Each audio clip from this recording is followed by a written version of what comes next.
request Mr. Satish Kaushal, Strategic Advisor, Government Deloitte India, to give his presentation, please. A huge round of applause for him. Before I start the presentation today, a bit of an introduction. Currently, I am a strategic advisor in the government space with a global organization called Deloitte. I joined them just about 7 months back.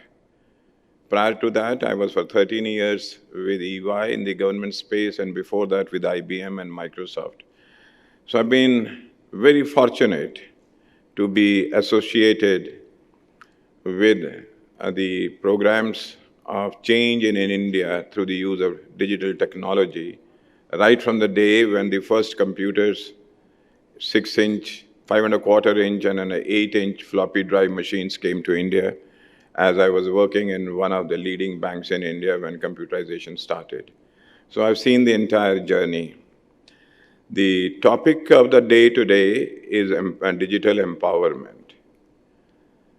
Philosophically speaking, empowerment basically implies giving power to people, to yourself and myself, so that on logical things we don't feel deprived and we can take judicious, analytical decisions which may have an impact on our life, and we don't feel subjugated or subdued to anyone.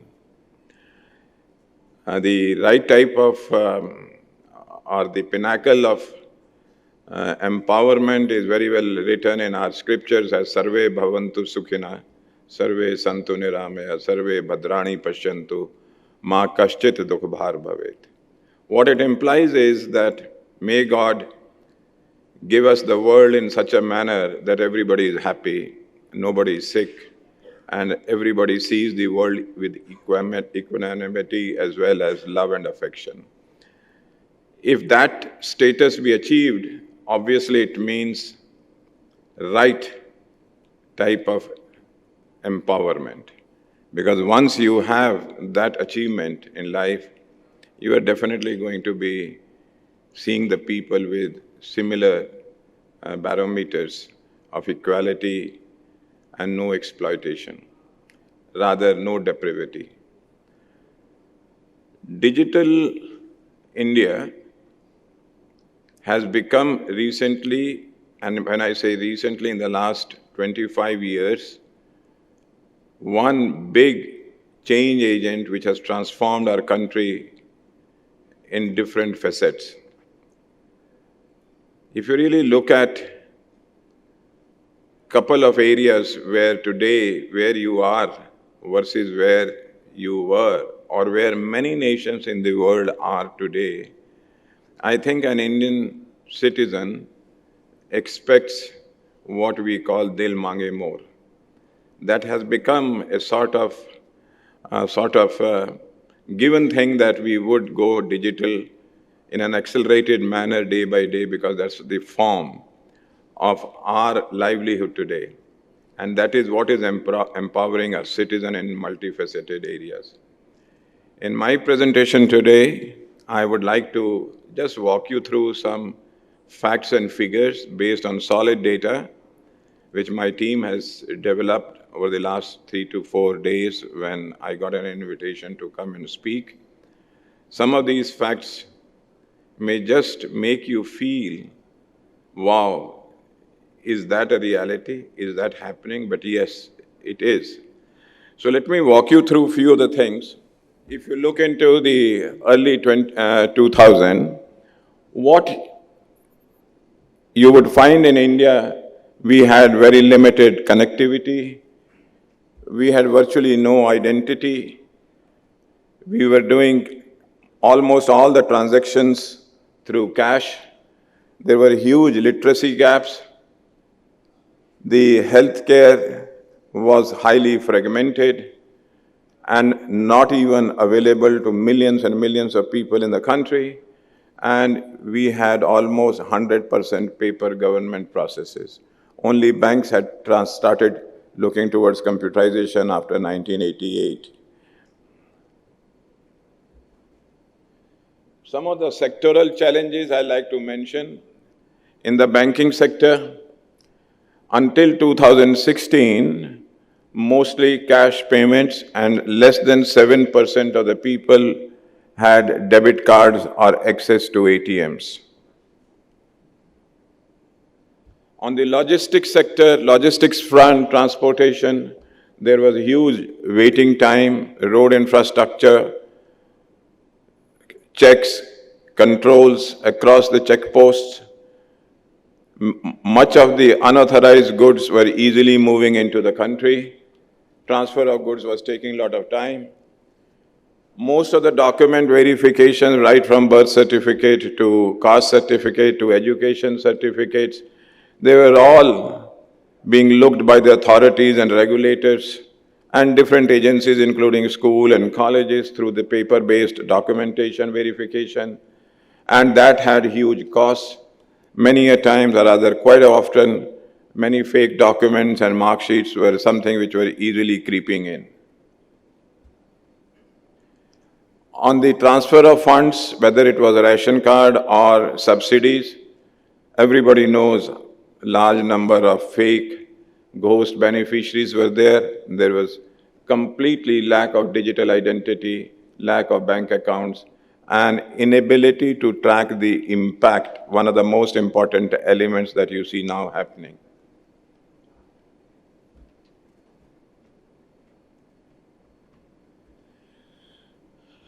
India went through a major population explosion. Our population grew much faster than many other countries. It called for creating a digital infrastructure, digital backbone, so that access of citizens to the governments, of the private sector to people around, to other business, that starts enhancing and gets on to the next level.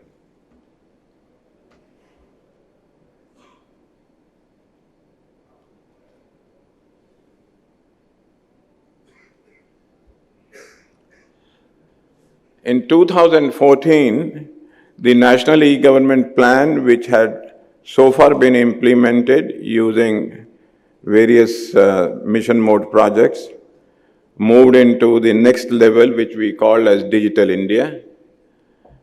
Then came demonetization, which drove UPIs to the next level. The entire service delivery architecture through the Act of Parliament, wherein commitments of service delivery time was there, it called for complete rehaul of common service centers right up to the rural level.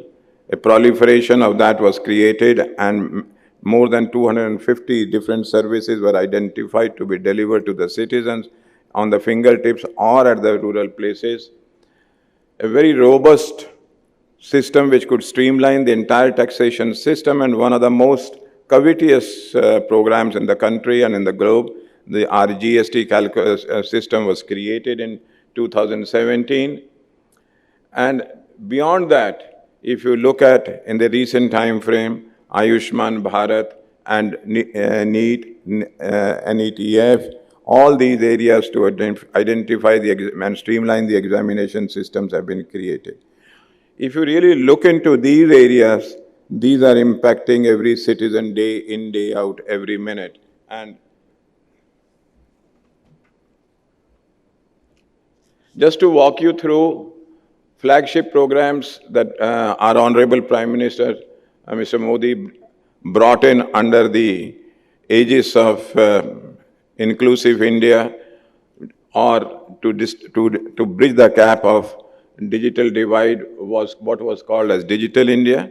What it does is, it stands on few parameters: broadband connectivity, digital identity, creating next level of e-governance services, doing education through digital means, entire digital infrastructure, digital payments, and digital health care.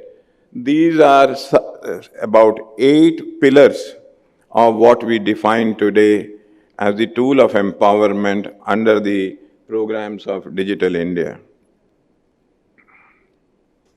Let's look at the success of Digital India and how we as Indians are enjoying and participating at the country level. Out of our total population, Almost 98% of people today have Aadhaar card. 141.2 crore people have registered as individual Aadhaar card holders. You'll be surprised, and everybody knows the COVID story of India.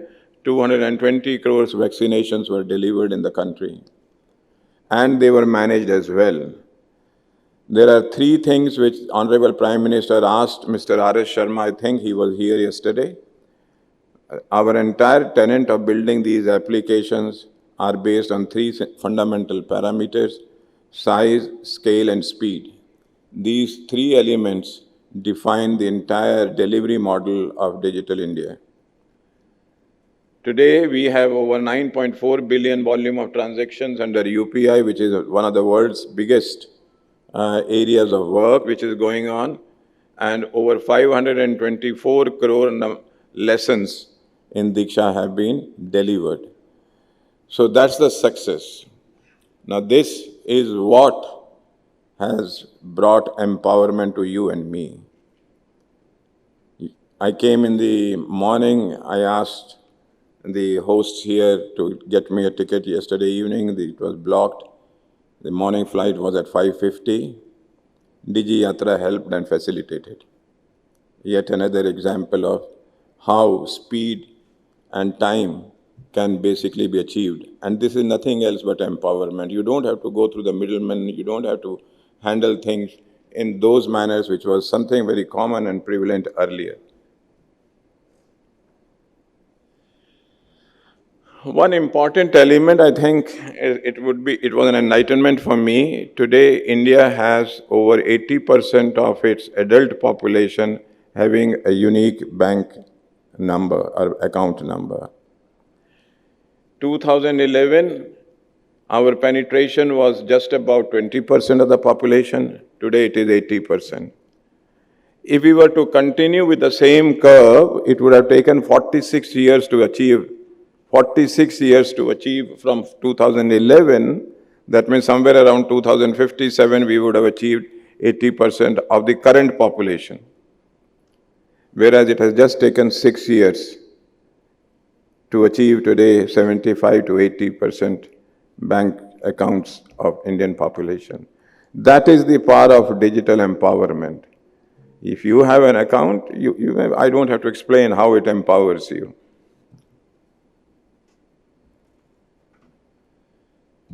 At a global level, while we had recently, I'd like to share this, a Deloitte Global Leadership Conference in Delhi, where most of the leaders from Japan, US, Europe, they came. When we presented them this figure, that almost $16 trillion, sorry for that mistake, $16 trillion value of transactions are now happening on our UPIs. It is something which their jaws were hanging. They simply want to replicate Indian programs and projects in their countries. Their scale may not be that much, but they really want to take the best practices here. In fact, one of the key spokespersons said we can give them UIDI entire software to them, entire infrastructure to them. They will not be able to run it. It's just not the technology, it's the management expertise. Your commitment, your ability to bring in that change, and then resolving the governance processes at different levels, which is far more important to employ and deploy such programs in the country.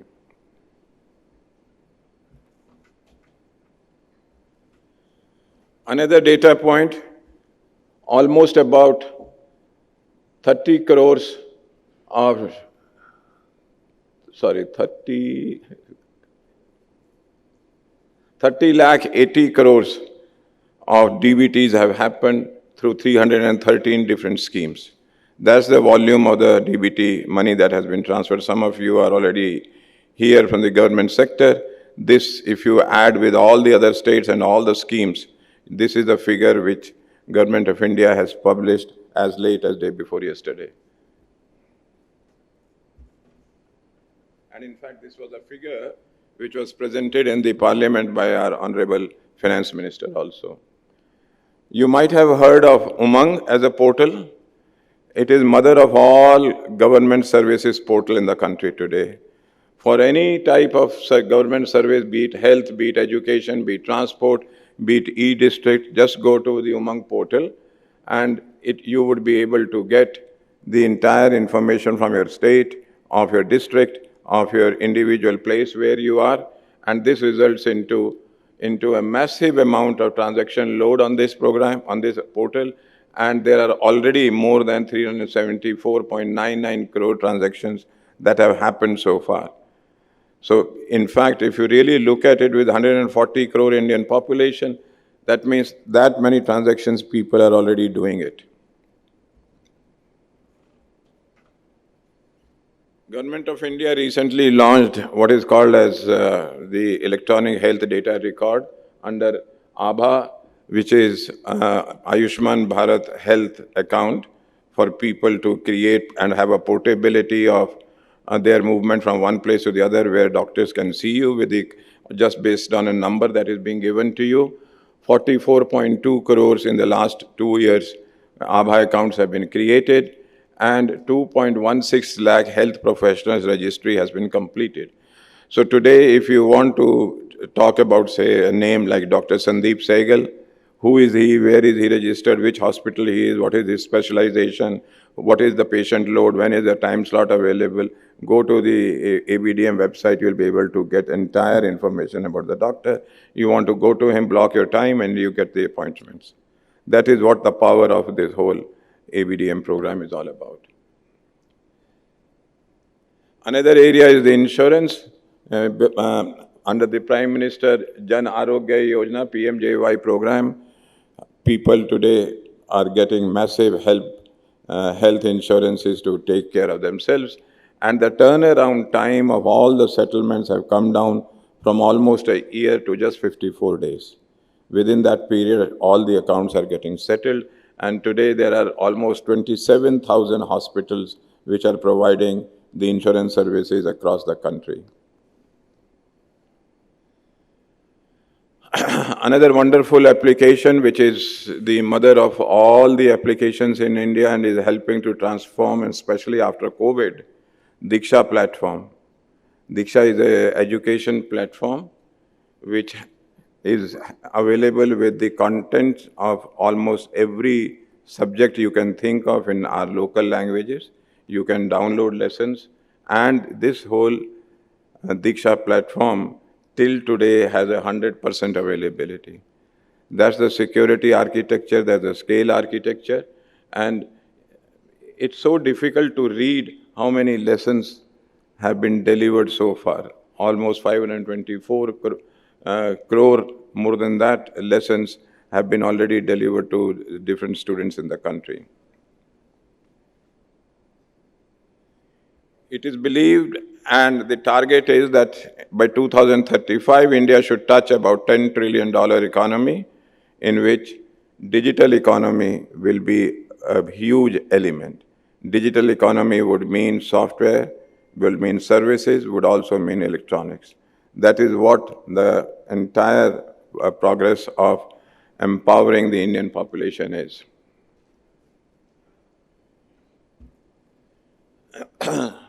Since we are sitting here to discuss about digital empowerment, how does it help us? It reduces the friction among people because everybody gets service at an equal level.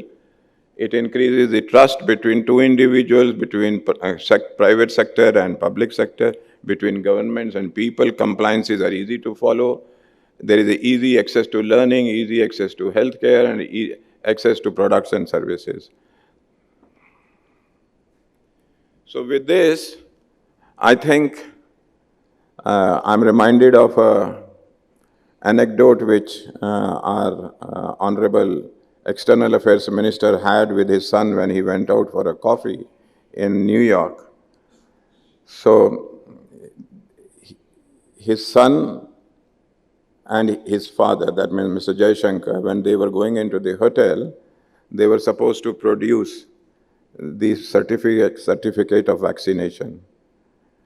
Mr. Jaishankar, he just gave from his mobile, the other guy was searching, his son was searching on a piece of paper.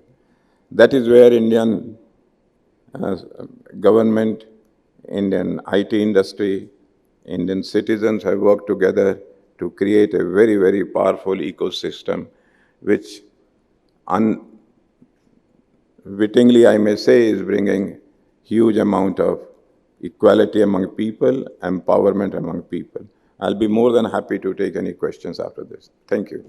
Thanks, Satish Kaushal, strategic advisor, government Deloitte India. He actually talked about the entire digital governance journey of India in last 20 years. He talked about the amount of digital transactions happening. That was astonishing. $16 trillion digital transaction. I was not aware of that. That's brilliant. That's the power of digital interventions for governance. And you talked about an anecdote we have seen during the demonetization, how quickly entire country shifted towards the digital payment mode. Even the kabaddi wala started taking in GP or UPI. That was the power of a digital transaction. That also tells the story of India's digital empowerment over the years. Thank you so much for that enlightening and insightful presentation.